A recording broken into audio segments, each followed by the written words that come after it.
Hey comic fans, welcome to Dangerous Comics. I'm your host, Dane Georges, and today we're talking about Near Myths. Now, Near Myths was a science fiction and fantasy comic anthology published in Britain, and the idea was trying to kind of come up with another publication like Heavy Metal for independent artists that wanted to tell sci-fi and fantasy stories.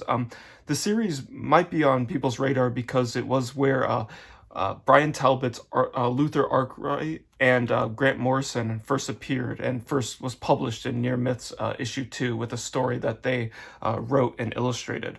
And so this was kind of just a place where independent artists could kind of tell the stories that they wanted to, that kind of could stand apart from the imports that was American comics was kind of like the biggest part of the British scene at that time. It was just a lot of superhero comics that were being printed and then imported into Britain and just the UK in general.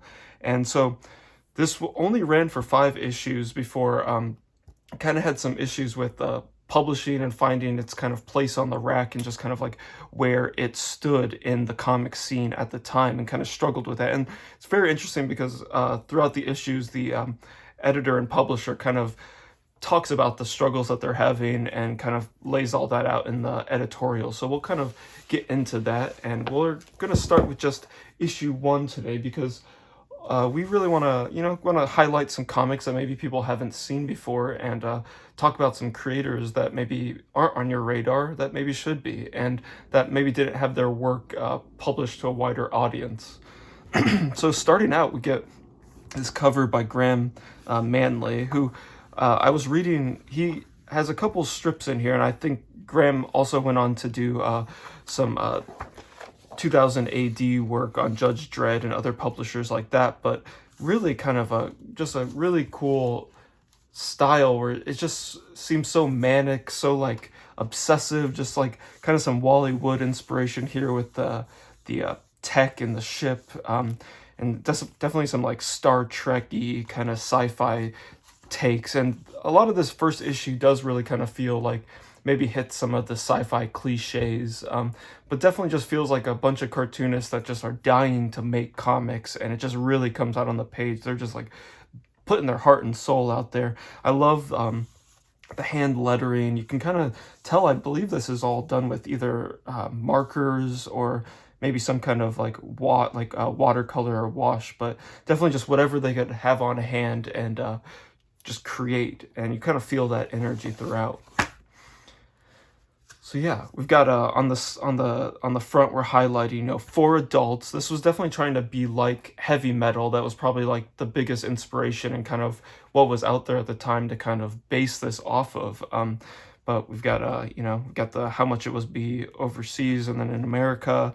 Amazing first issue, Bryan Talbot new strip, Tales from the Edge, strips by Bonk, Haddon, and then more. And it is funny because Bryan Talbot's name is misspelled both on the cover and in here, but that's just some people just getting in there, maybe not having the most like editorial eye over all this. But yeah, we start out with some like just having some really interesting spot illustrations as well, but just love this feeling of it's almost kind of like a fanzine kind of thing, and just really trying to get a collective of artists together that are kind of like-minded.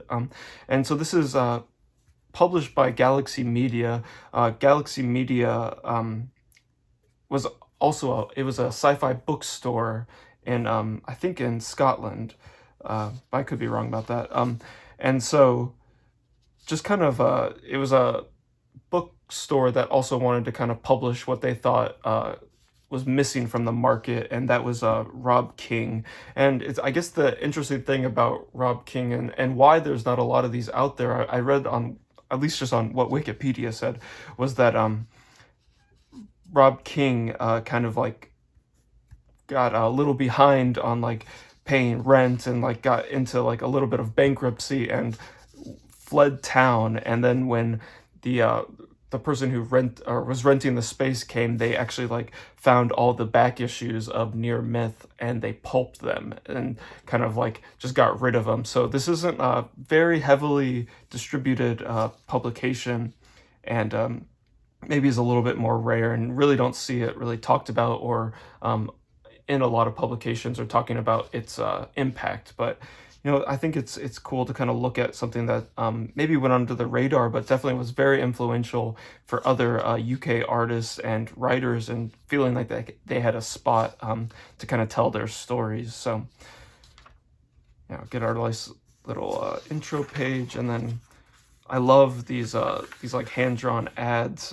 Graham Manley has a lot of pieces in here, from the cover to these ads to 2 different strips in here. And reading online, I was seeing that Graham has been credited as like a big inspiration for Near Myths, and could tell he just needed this outlet. And maybe this was before kind of getting into 2000 AD and everything, but just a great tryout area for them. But yeah, cool little like what's to come in Near Myths 2. We've kind of got this like highlight of other stories, more Luther Arkwright. And that's another big draw of this issue is Bryan Talbot. And Bryan Talbot was a really big influence to a lot of UK artists, really kind of a big part of that underground scene, and just a real big maker of comics. And I will jump ahead a little bit to the editorial that's in here, because I think it's kind of gives a little bit of context to what is what this publication is about, really, and kind of what they're hoping it could be. And so in here we're just talking about Rob King kind of outlines the British comic scene's lack of a suitable vehicle for stories, and it's mostly imported American comics. Metal Hurlant, which was the French publication that was then translated and published as Heavy Metal, is published in French and then translated and distributed from the USA. So it wasn't even something that could be claimed as a UK publication. And another effect in here that I had never heard about was that copies of Heavy Metal were seized by police after arriving in the UK due to censorship issues, I'm guessing. But yeah, just like saying like how hard it really was to find these kind of like independent publications. So really kind of trying to step out as Near Myths as kind of like their own thing, and kind of like saying, hey, there should be a need for this. There's a gap in the market, and we kind of want to seize that.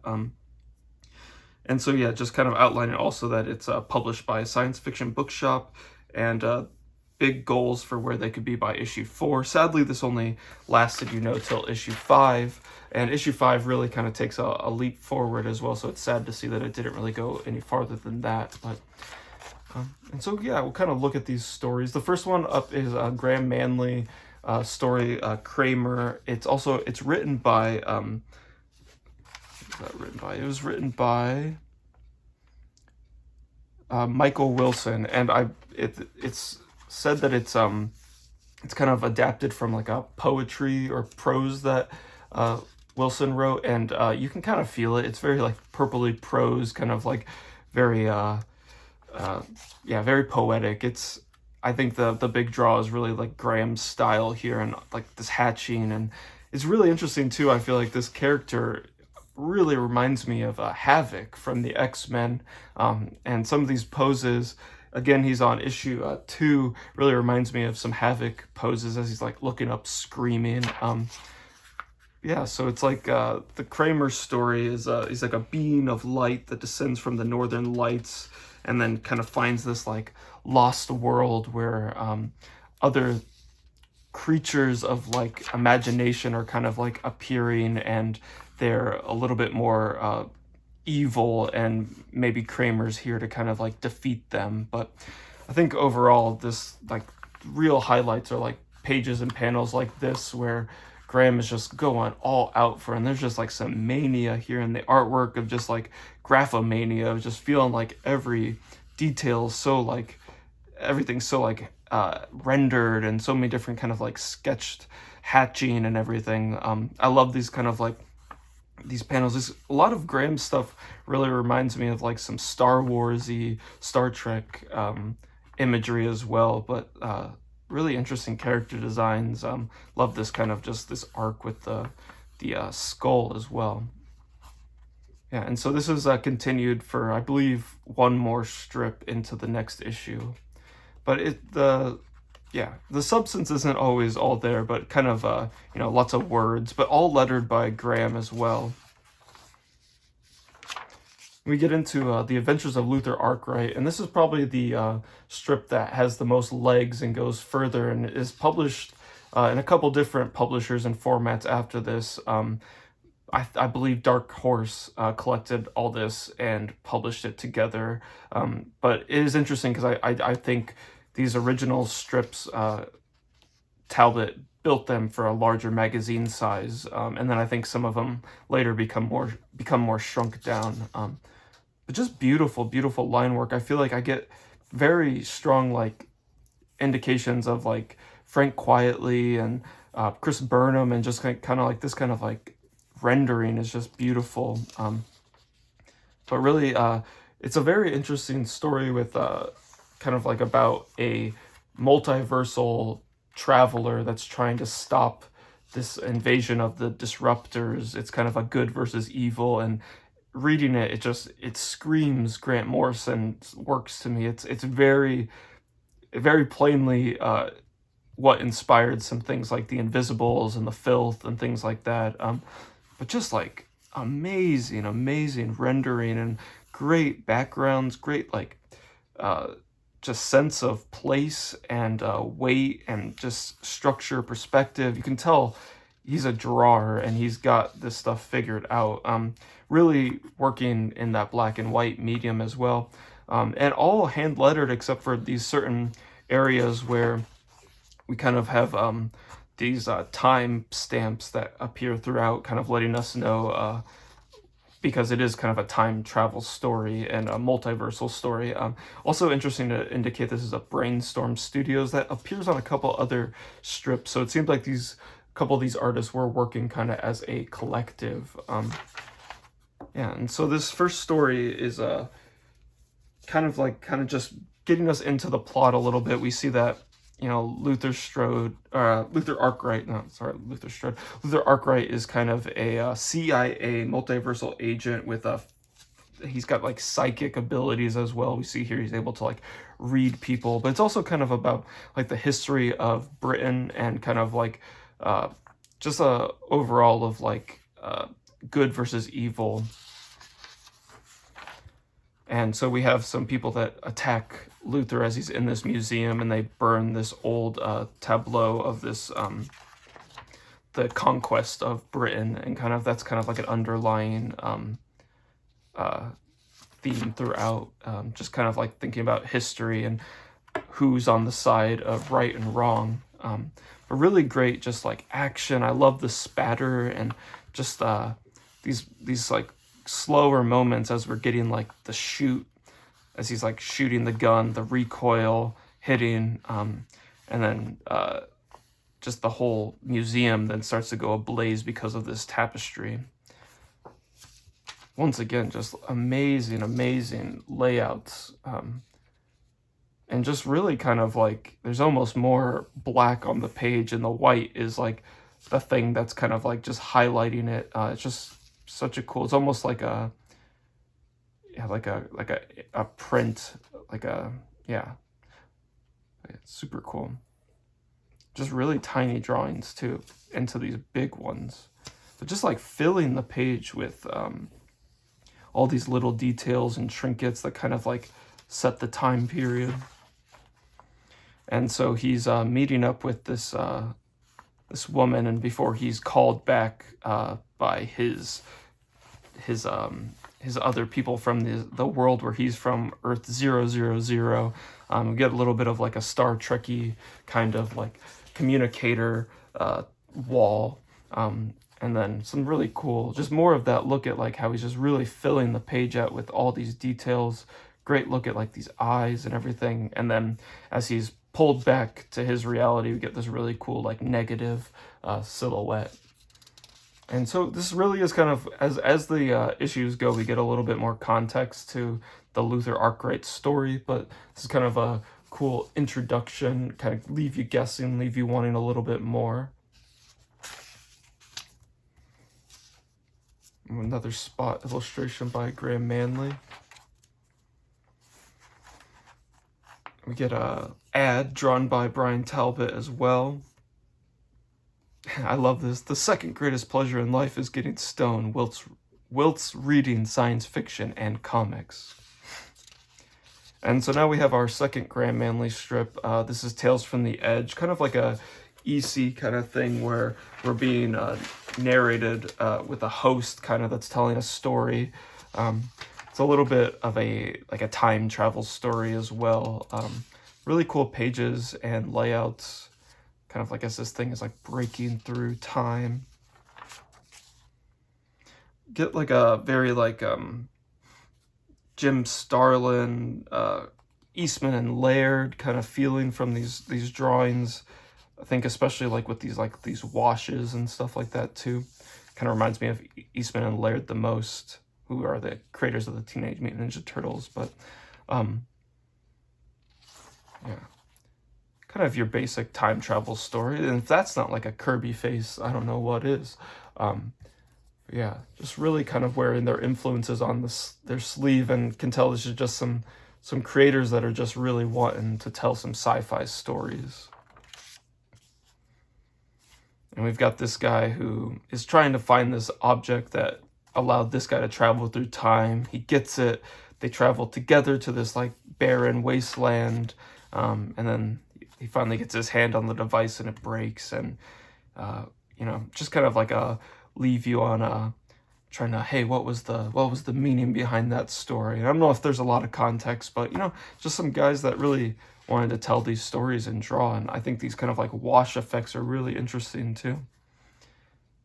A really good like kind of print production for kind of being able to capture these kind of effects and still printing on this kind of like newsprint. Once again, I really love the hand letter. Really gives it some good feeling. Now we get one of my other favorite strips from this is Radio Comics by Bonk, which is just like the best, probably like the best creator name you could have. I think his actual name was Alecks Waszynko. I couldn't find a ton of work by him, but I think that from what I could read, that Bonk and Talbot were both they went to college together and they worked on the college newspaper. So a lot of these guys kind of were in Bryan Talbot's kind of like his group of friends, or just kind of like a bunch of guys that knew each other and kind of were working together. But it's like a fun story of just like a alien radio descends on Earth from space and is bombarding humanity with horrible music.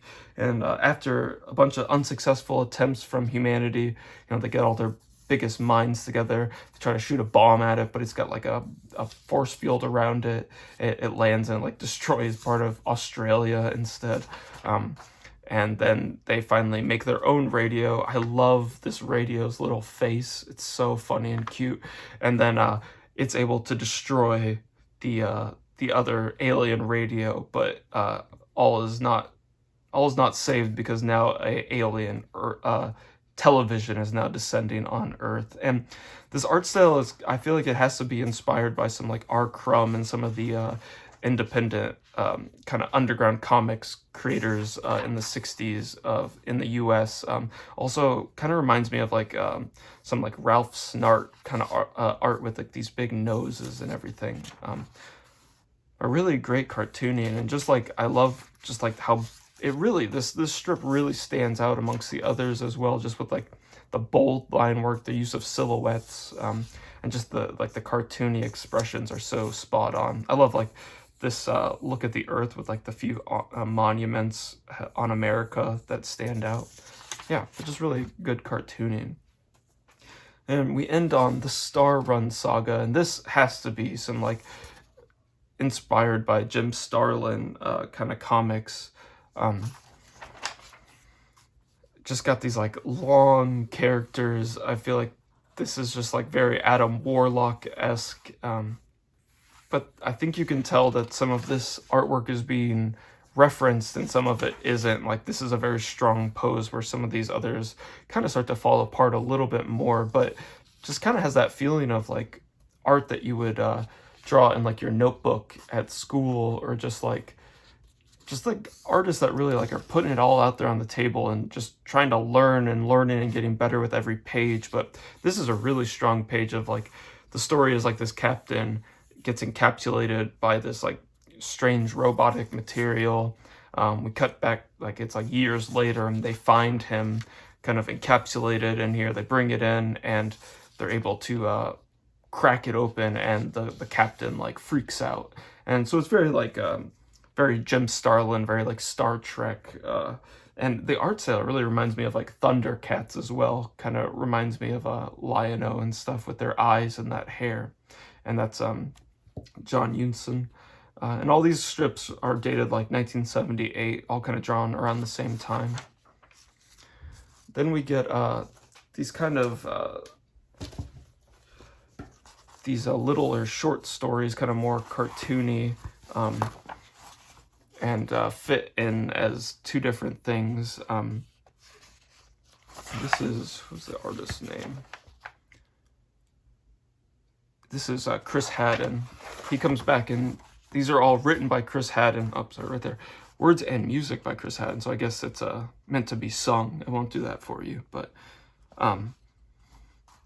he comes back next issue with a collaborator, with a writer, but this is all written by Chris.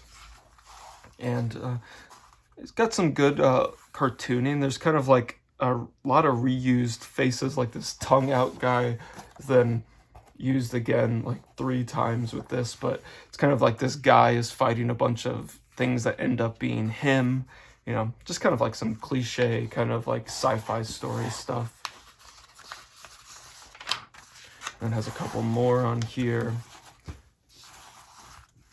Interesting like stipple effect that they're using here with the good grief.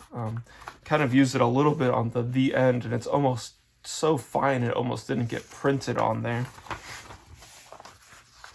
But just kind of like a story about this like this fruit thing being like turned into jam and then getting pooped out. Sorry, getting pooped out over here, but yeah. Some fun, different kind of cartooning and stories. We get like another spot illustration by Reid. And who doesn't love a little sexy lady with a Darth Vader helmet too? So you could definitely see, you know, what kind of sci-fi stuff was influencing other people, what was out there at this time. Yeah, and so this was Near Myths #1. Take another look at that full cover by Graham Manley. And I would love to cover a couple of these other ones, especially issue 2 with the first appearance and story written and drawn by Grant Morrison, I think is worth taking a look at, as well as the other ones. Luther Arkwright really goes in a really cool direction as it continues and we learn a little bit more about the world. But this has been Near Myths #1. Just wanted to put this under the lens and get a look at maybe a comic and an anthology that maybe you haven't heard of before, maybe you want to check out and learn a little bit more about the artists featured in here. Yeah, this has been Dangerous Comics. If you want to support my work as well, I have some self-published comics that you could find on DaneGeorges.com. We've got Doom Skull, which is a story about a ex-supervillain that works in a grocery store with his minion, Bag Boy. And I've also got some horror stories, horror zines that you can find. And there's another one. And X-Ray, which is a collection of 4-panel webcomics that I would post on Instagram, Webtoons, and the like. But thank you for checking out Dangerous Comics, and remember to think and read dangerously. And I'll see you next time.